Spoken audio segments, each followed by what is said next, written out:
نبی کریم صلی اللہ علیہ وسلم نے فرمایا کہ ابن آدم کا کوئی بھی عمل ان قربانی کے ایام میں قربانی سے زیادہ اللہ تعالیٰ کی بارگاہ میں مقبول نہیں ہے۔ تو اس میں اس بات کا جواب ہو گیا حدیث پاکی کی روشنی میں کہ بعض اوقات یہ کہا جاتا ہے کہ بھئی غریبوں کو دے دو، اتنا جانور کاٹنے کی کیا ضرورت ہے، پیسہ ضائع ہو رہا ہے وغیرہ وغیرہ۔ تو نبی کریم صلی اللہ علیہ وسلم جو اللہ کی عطا سے آگے کے حالات جاننے والے ہیں، ایسا لفظ ارشاد فرمایا کہ جس میں اس اعتراض کو گویا کہ آپ علیہ الصلوۃ والسلام نے دور فرما دیا کہ ابن آدم کا کوئی عمل ان دنوں میں اللہ کی بارگاہ میں جانور کا خون بہانے سے زیادہ مقبول نہیں ہے۔ تو اب یہ ایسی چیزیں ہیں جو عقل کے ذریعے جانی نہیں جا سکتی ہیں کہ کون سا عمل اللہ کی بارگاہ میں مقبول ہے، کس کا زیادہ اجر ہے، کس کا کم اجر ہے، کس کا کتنا ثواب ہے، کس کی کیا شرعی حیثیت ہے۔ یہ ساری چیزیں انسان عقل سے نہیں جان سکتا، بلکہ اللہ تعالیٰ کی وحی کے ذریعے، انبیاء کے ذریعے سے ہمیں معلوم ہوتا ہے۔ تو اب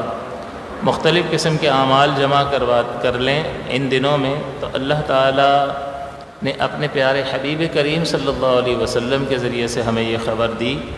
کہ ان دنوں میں سب سے زیادہ مقبول ترین عمل جانور کا خون بہانا ہے، یعنی قربانی کرنا ہے۔ تو ظاہر سی بات ہے کہ عقل مندی اور سمجھداری کا تقاضا کیا ہے کہ ہم اگر چند چیزوں میں سے کسی ایک کا انتخاب کرتے ہیں تو کس بنا پر ایک کو منتخب کر رہے ہوتے ہیں۔ ایسا تو نہیں ہوتا آنکھیں بند کر کے ایسے پرچی ڈال کر کس پہ ہاتھ آتا ہے اس کو چن لیا، چاہے وہ ادنا ہی کیوں نہ ہو، ایسا نہیں ہوتا، بلکہ چند میں سے کسی ایک کا انتخاب اس میں موجود فوائد کی بنیاد پر کیا جاتا ہے۔ بھئی کون سی چیز بہتر ہے، کون سی چیز میرے لیے زیادہ فائدے کا باعث ہے۔ تو اللہ کے پیارے حبیب صلی اللہ علیہ وسلم نے ان ایام میں کیے جانے والے اعمال میں سب سے زیادہ فوقیت اور اجر و ثواب کا باعث قربانی کو قرار دیا۔ تو اللہ تعالیٰ کے جب رسول صلی اللہ علیہ وسلم نے یہ فیصلہ فرما دیا تو اب چاہے کوئی اور کچھ بھی کہتا رہے، اصل مقصود اور اصل اجر و ثواب اور سب سے زیادہ اجر و ثواب کس کام میں ملے گا؟ قربانی میں ملے گا۔ تو ویسے ہم دنیاوی اعتبار سے اپنے لیے سب سے زیادہ فائدے والی شے کو اختیار کرتے ہیں، تو پھر جب اللہ کے رسول نے بیان فرما دیا کہ ان دنوں میں کیے جانے والے سب سے تمام اعمال میں سب سے زیادہ پسندیدہ عمل اللہ کی بارگاہ میں جانور کا خون بہانا ہے، تو جب اللہ کے رسول نے فیصلہ کر دیا اور عقل بھی اس بات کو تسلیم کرتی ہے کہ جو زیادہ آپ کے لیے فائدے کا باعث ہو آپ اسی کو منتخب کرتے ہیں۔ آپ مارکیٹ جاتے ہیں، چند چیزوں کو دیکھتے ہیں، اس میں کیا بنیاد بنتا ہے اختیار کرنے، یعنی پسندیدگی کی بنیاد کیا چیز بنتی ہے۔ وہ بجٹ وغیرہ الگ ہے، بعض اوقات پیسے اتنے نہیں ہوتے تو ہلکی چیز بھی خرید لیتا ہے، لیکن اس کی چاہت کیا ہوتی ہے، یار زیادہ ہوتے نا یہ والی لے لیتا۔ اس کا مطلب یہ ہے عقل بھی تسلیم کرتی ہے اس بات کو، اور اللہ تعالیٰ کے پیارے رسول صلی اللہ علیہ وسلم نے بیان فرما دیا کہ قربانی کا اجر ان دنوں میں کیے جانے والے اعمال میں سب سے زیادہ اللہ کے نزدیک مقبول ہے۔ ظاہر سی بات ہے کہ ہم اللہ کے فضل سے اپنے کیے جانے والے اعمال پر اللہ سے بدلے کی توقع رکھتے ہیں آخرت میں، تو جو چیز ہمیں سب سے زیادہ فائدہ پہنچائے گی وہی ہمارا مطمع نظر و مقصود ہوگی یا نہیں ہوگا؟ وہی ہوگا۔ تو لہٰذا یہ بات بالکل واضح ہے کہ اگر کوئی کہتا رہے ہمیں تو اس چیز پر عمل کرنا ہے جو اللہ کے رسول صلی اللہ علیہ وسلم کے ذریعے سے ہم تک پہنچی ہے۔ اچھا یہ خیال ان کو قربانی کے ایام میں جب شرعی تقاضے پورا کرنے کی بات ہوگی تب خیال آئے گا کہ یار غریبوں کو دے دو، تو اب لاکھوں کروڑوں روپے جب اپنی شادیوں پر خرچ کر رہے ہوتے ہیں، اپنے بہترین مکانات کی آرائش کے لیے خرچ کر رہے ہوتے ہیں،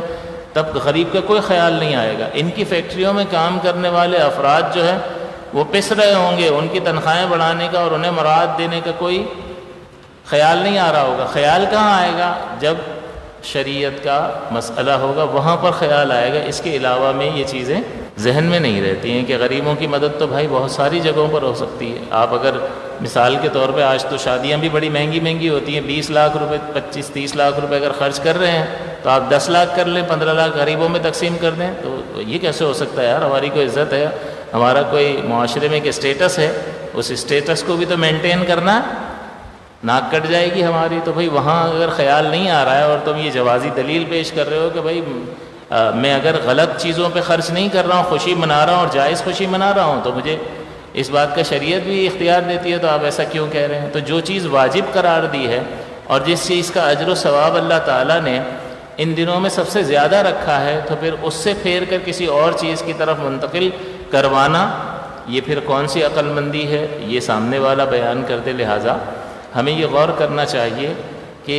اس طرح کے بہت سارے لوگ گھومتے پھرتے ہوئے نظر آئیں گے آپ کو، اور بہت ساری چٹکلے چھوڑتے ہوئے نظر آئیں گے، لیکن آپ نے کس کا دامن پکڑ کر رکھنا ہے؟ علماء اہل سنت، جو صحیح العقیدہ سنی عالم ہے، اس کے دامن سے اپنے آپ کو وابستہ رکھنا ہے، اگر وہاں سے ادھر ادھر ہوئے نہیں کہ گئے کام سے۔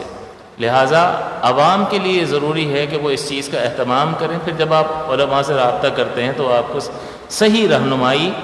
دلائل کی روشنی میں کر رہے ہوتے ہیں، جس سے آپ کا دل بھی مطمئن ہو جاتا ہے، اور عقلی اعتبار سے بھی آپ کو ایسی دلیلیں دیتے ہیں کہ آپ کو بات سمجھ میں آ جاتی ہے، جن کا ان کے پاس کوئی جواب نہیں ہے جو اعتراض کر رہے ہوتے ہیں۔